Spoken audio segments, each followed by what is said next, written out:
How important are the arts to the health of our community? Are the arts a separate civic amenity to be enjoyed by the few with little or no relevance to the rest of our community? Are the arts the embodiment of the beating heart of the cultural vitality of our region?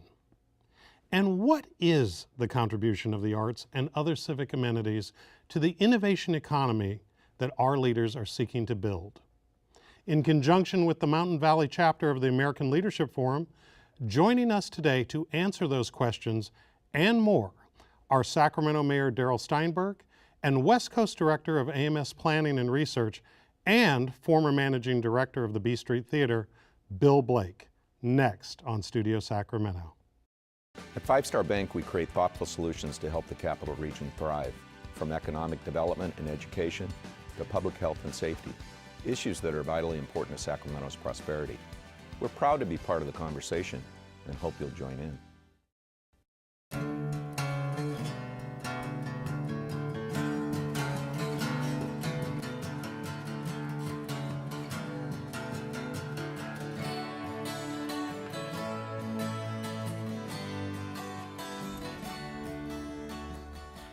Mayor Steinberg, with all of the challenges facing Sacramento, from homelessness to gentrification in communities that historically have provided housing, why should our region, our city, invest so much time and energy in arts and civic amenities? Because if we are serious about building a modern high-wage economy, we have to be serious about the arts. Arts is not just an amenity for some, but it is an essential underpinning of building an innovation economy. It creates a destination potential for Sacramento and a destination reputation. The people here are hungry for more arts and culture. You see it all the time. I saw it several Saturday nights ago at midnight when, during the Democratic Convention, when they shut 11th Street between K and L and had a rapper common play with 1,000 young people downtown at midnight. I saw it the next day on Broadway when we shut down Broadway for a number of blocks so that people could bike and walk and take part in the food scene. People in Sacramento want to build a cosmopolitan city, and the arts are crucial. I'll put it this way. As excited as we are about sports, and I'm excited about the Kings and about Major League Soccer, I know this as the mayor of this city. A great city must prize arts as much or more as it prizes sports. And we're just on the cutting edge, whether it's the Art Hotel, Art Street, whether it's our traditional arts organizations, whether it's the young artists that are trying to make their way. We've only begun to realize our potential and its connection to growing this modern economy.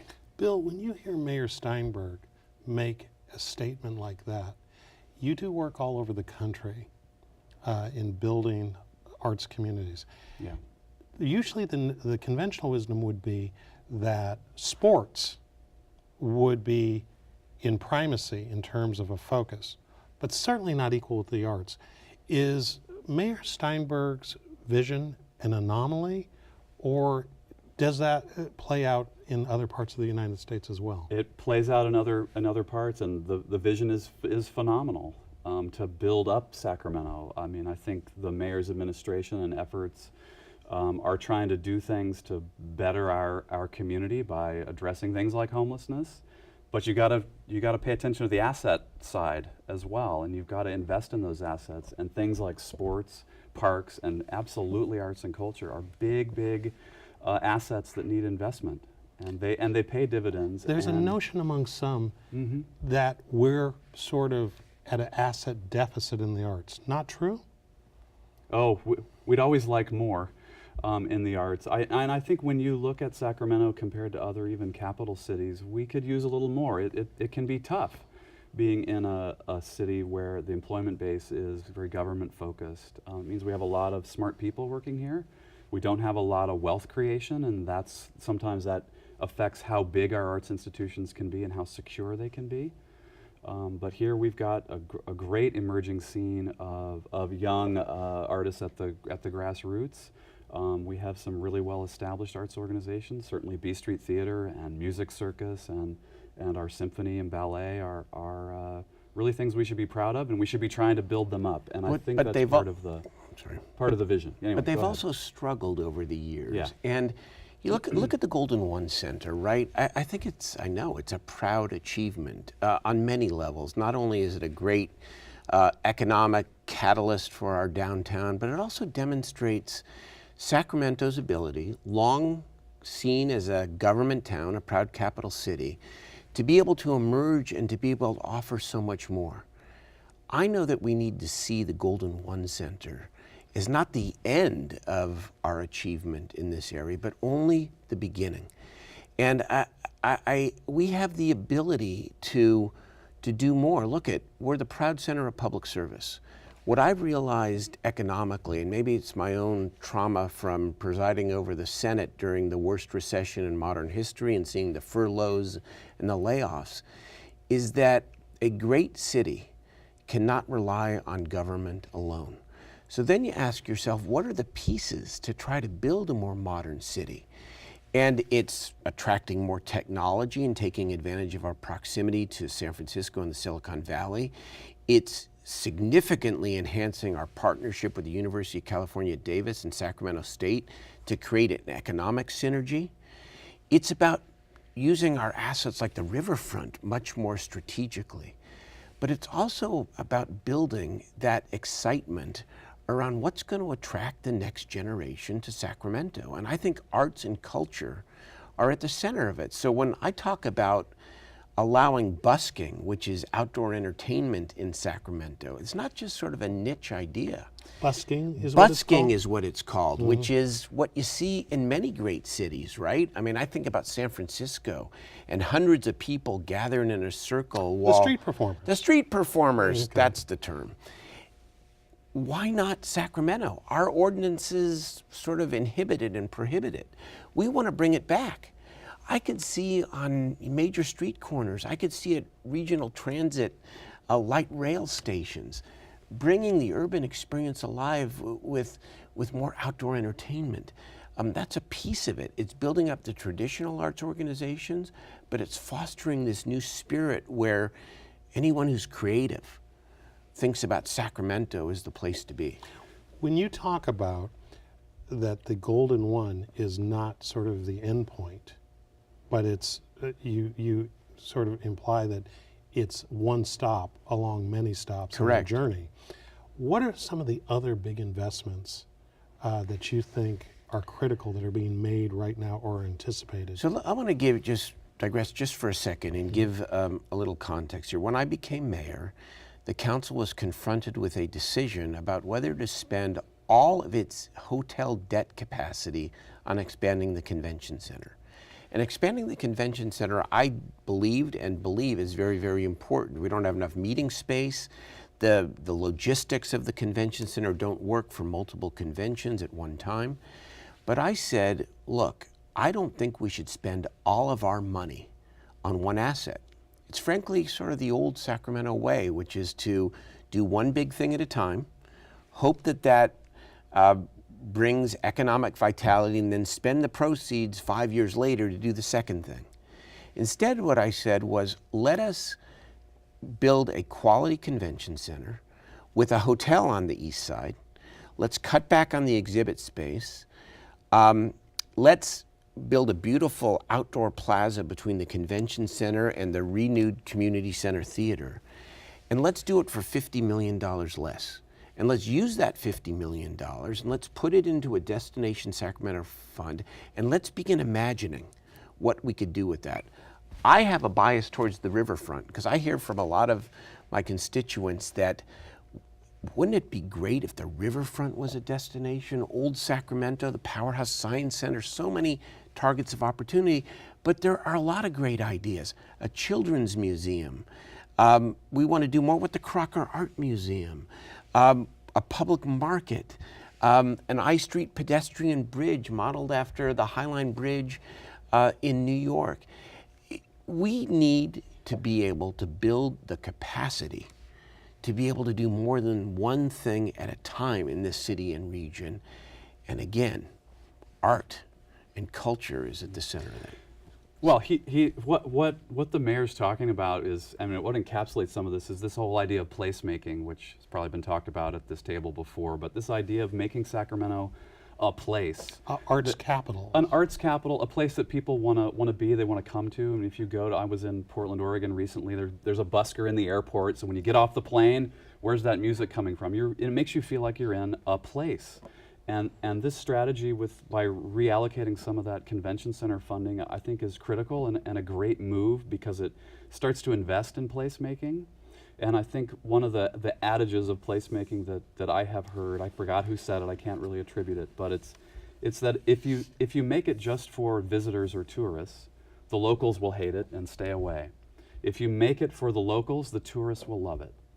And interesting. It is interesting, and if you think about it, it is interesting. It's really critical. And so some of these assets that we're talking about here, the theaters, the museums, those things, they're good for visitors, but locals love them.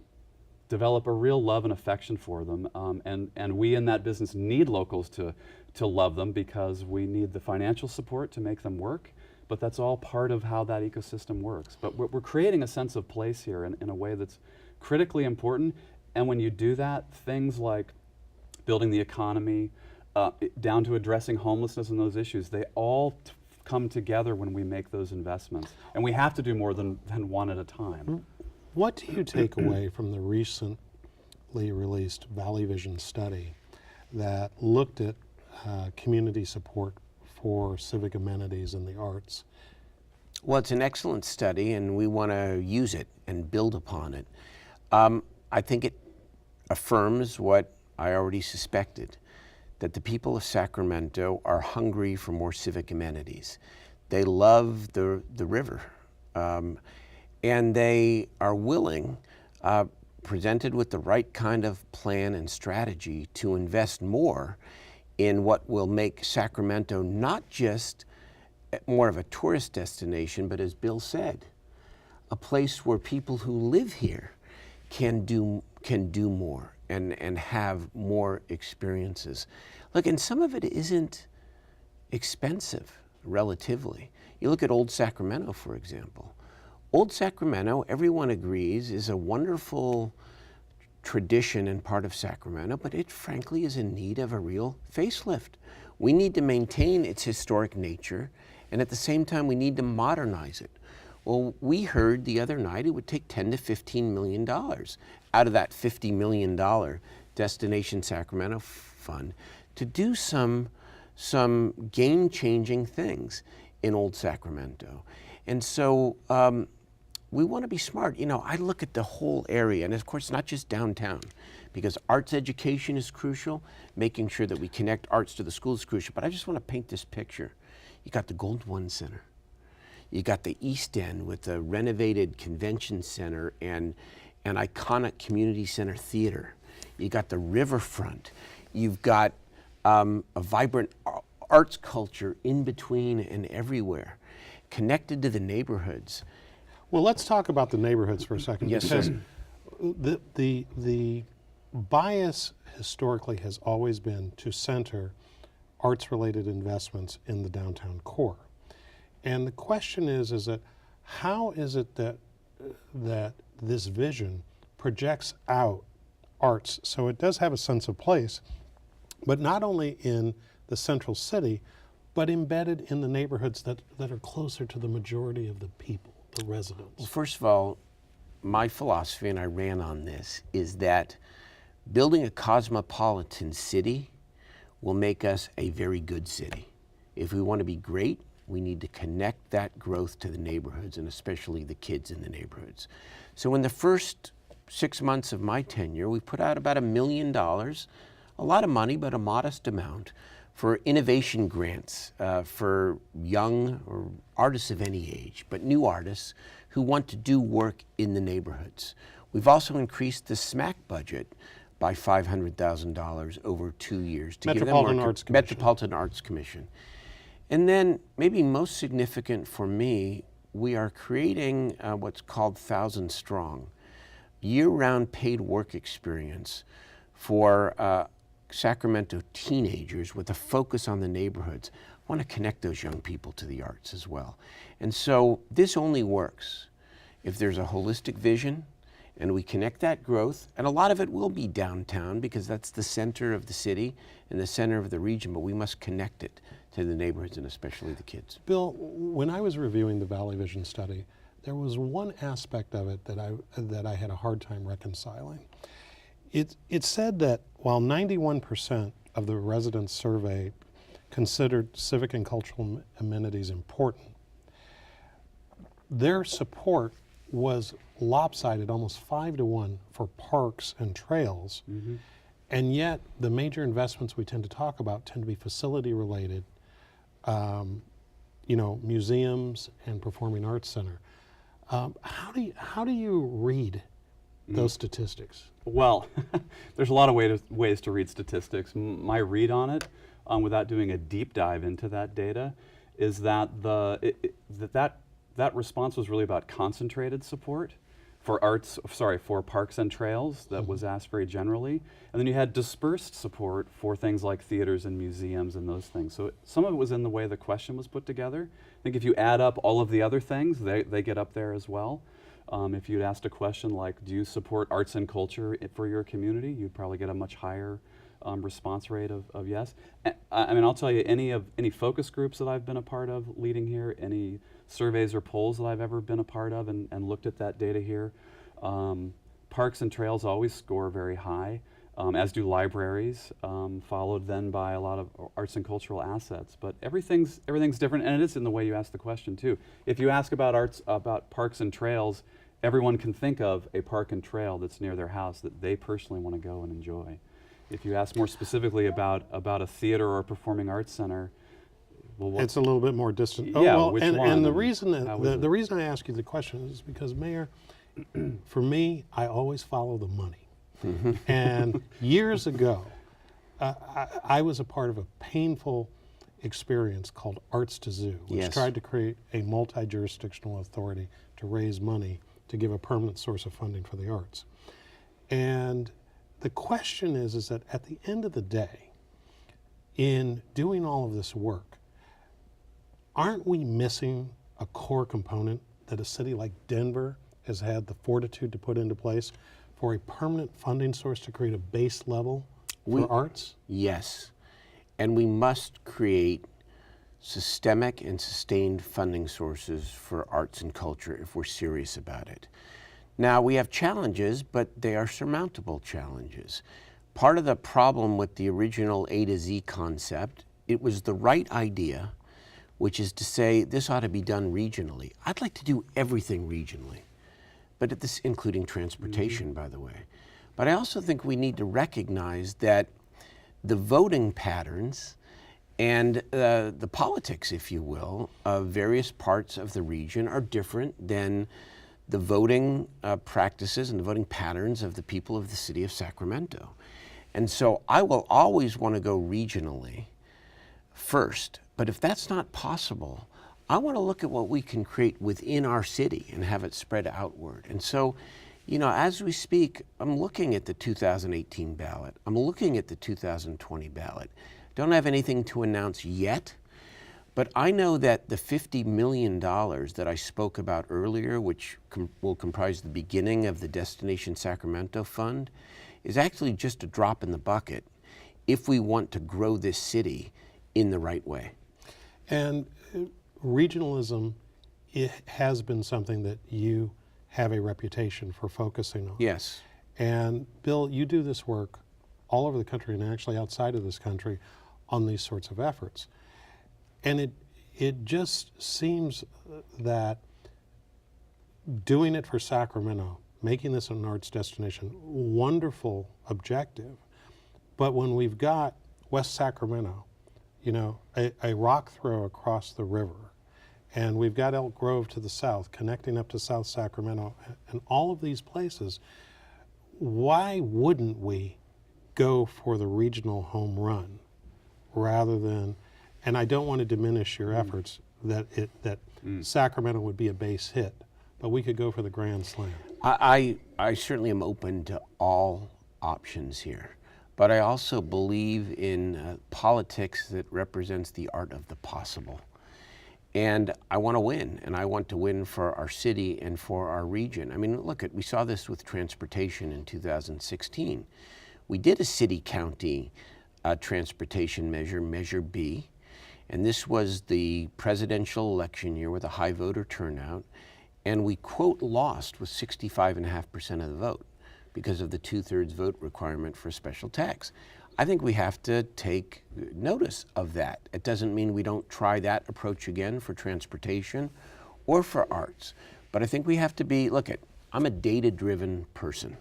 That's how I have done my work in the public arena for a long time. I think when you want to combine vision with practical politics.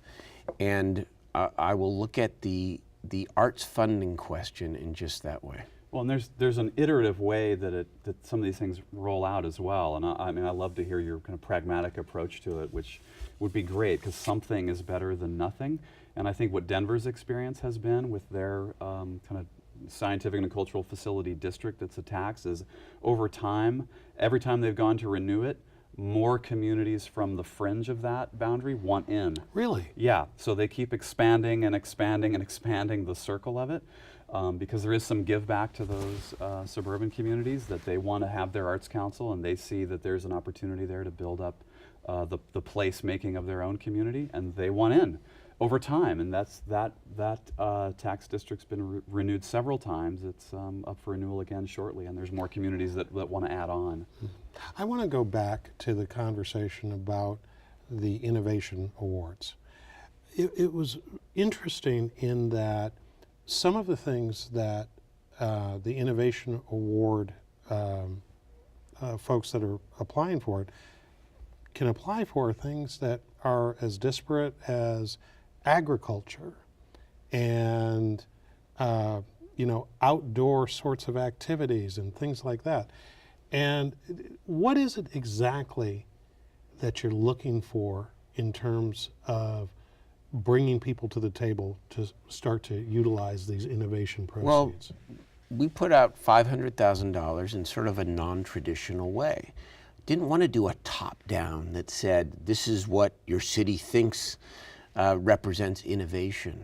We want to hear from the people who have dreams and have ideas. And if we can seed their small business or their arts idea or their technology idea with $5,000 or $25,000 to help get them started, I think those are good investments.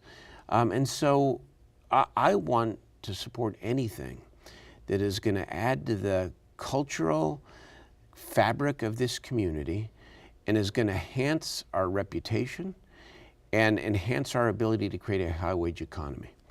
And Bill, on the high-wage economy, connect the arts for us to the development of this creative economy that brings with it high wages and greater prosperity. Yeah, sure. Particularly when we start looking at the millennial generation and down, even some of us Gen Xers tend to choose place before company. And they want to know that they can move their company or start their company in a cool place. And so it's critically important to be a competitive city, to be attractive for innovation, to take root and take seed here. We actually don't have a choice. We're not going to get there unless we become a cooler place than we are and make some investments that are key to that. There's absolutely a strong correlation to that. I'm working a little bit in Vancouver, British Columbia right now, and it is absolutely becoming a hub of innovation and startups, and a lot of that is it's a very cultural city.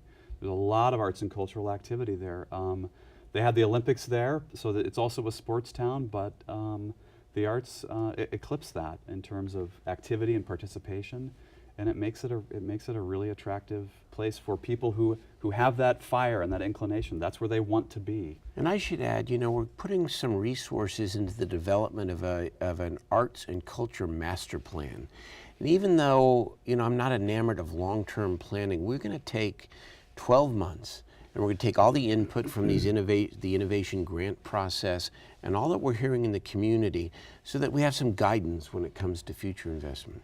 And we're going to look forward to hearing about the results of that plan when we bring you back the next time. Thank you. Thank you both. And thanks for staying tuned. That's our show. Thank you for watching Studio Sacramento. I'm Scott Syphax. See you next time right here on KVIE.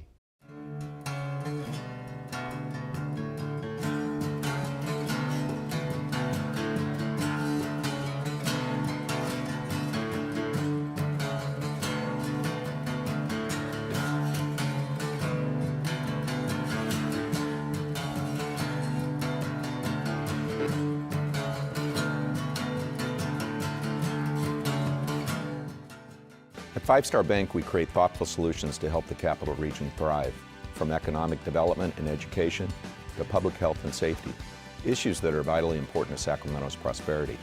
We're proud to be part of the conversation and hope you'll join in. All episodes of Studio Sacramento, along with other KVIE programs, are available to watch online at kvie.org/video.